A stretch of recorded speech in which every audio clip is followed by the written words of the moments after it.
आज एक चीज़ हमें प्रूव हो गया कि बीजेपी और पीडीपी एक जैसे है, क्योंकि जब मेरी ये बिल एडमिट हुई तो ना बीजेपी ने कोई बात कही ना पीडीपी ने।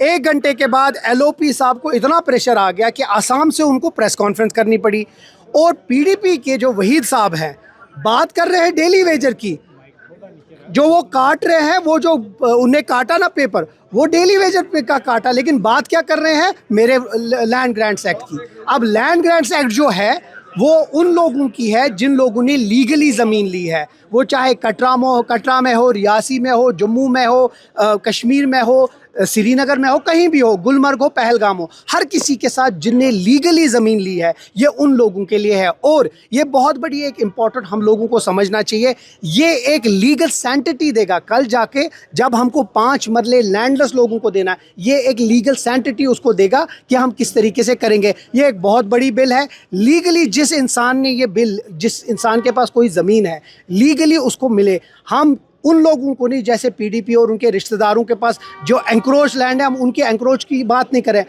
हम कर रहे हैं जिनने लीगली लिया है। और आज जो ये परेशानी होगी वो आज समझ सकते हैं, लेकिन परेशानी से ज़्यादा मैं खुश हूँ कि आज प्रूव हो गया कि पीडीपी और बीजेपी एक साथ। पहले तो जब ये अभी क्योंकि बिल हाउस में है, अब मैं आपको सब कुछ तो बता नहीं सकता, लेकिन ये बताऊँगा जिसका लीज़ है। देखिए, अगर किसी इंसान ने जेन्युइनली कोई लीज़ गवर्नमेंट की ज़मीन ली है, अब वो लीज़ उसका ख़त्म हो रहा है, जो 2022 में उसकी अमेंडमेंट हुई, उसका मतलब है कि वो आदमी उस चीज़ को, चाहे उसने उसमें दुकान बनाया हो, मकान बनाया हो, स्कूल बनाया, कुछ भी बनाया, उसका हक नहीं बनता है।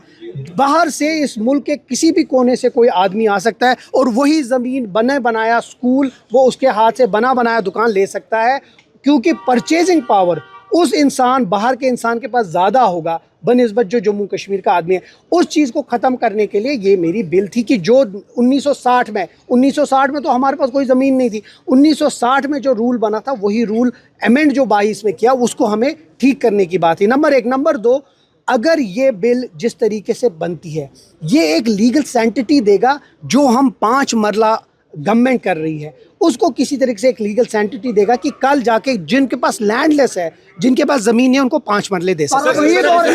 लेकिन एक चीज़ याद रखिएगा, परा साहब के अपने रिश्तेदारों की शायद ज़मीन है, इसीलिए वो एंक्रोच वो कहते हैं जिसने एंक्रोच किया उसको ज़मीन दे दो। सुनिए ना, देखिए मैं आपको एक चीज़ बताता हूँ, रियासी, कठुआ, कटरा, जम्मू, श्रीनगर, यहाँ कौन से हमारे रिश्तेदार हैं?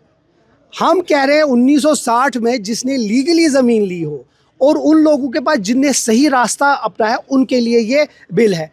तो ये जब इनके पास, अब देखिए ना, जो आदमी बात कर रहा है डेली वेजर की और अंदर लड़ता है मेरी बिल पे, इससे ये तो पता चला कि एलओपी साहब और वहीद साहब परेशान हो गए और उसकी परेशानी आज दिख गई। नाम कहाँ से आया?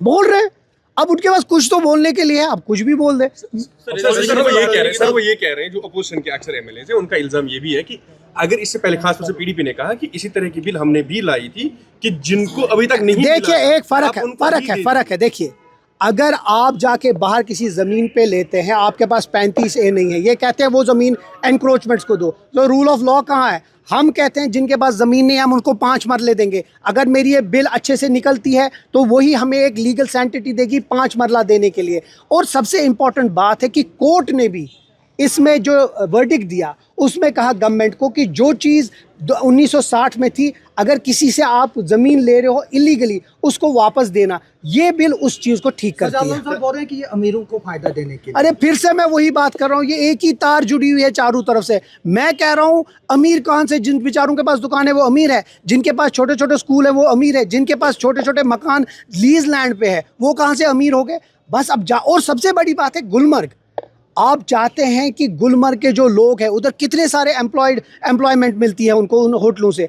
अगर ये चीज़ नहीं होगी तो जितने भी बाहर के लोग होते हैं वो पूरे गुलमर्ग खरीदेगा, फिर जो लोकल्स है वो कहाँ जाएंगे? ये जानबूझ के इनकी तार जुड़ी हुई है ताकि ये किसी तरीके से इसको कन्फ्यूजन डाले। हम क्लियर हैं, आज हम खुश हैं। मैं लीडरशिप का, गवर्नमेंट का बहुत शुक्रगुजार हूँ कि ये एक बहुत ही एक इम्पॉर्टेंट बिल 1960 में आई थी उसको ख़त्म करने के लिए हर एक कोशिश की गई 2019 के बाद। आज वो एडमिट हो गई और मेरे को पूरा यकीन है कि सही रास्ते में डिबेट इस पे होगा और इसको तो क्या आपको लगता है एलजी इसको बाद में अप्रूव करेगा? देखिए, अभी तो ये एडमिट स्टेज है। मैं सिर्फ इतना चाहता हूं कि जो सही है और सही रास्ते में किसी इंसान ने ज़मीन लिया उस आदमी को वो वापस मिलनी चाहिए।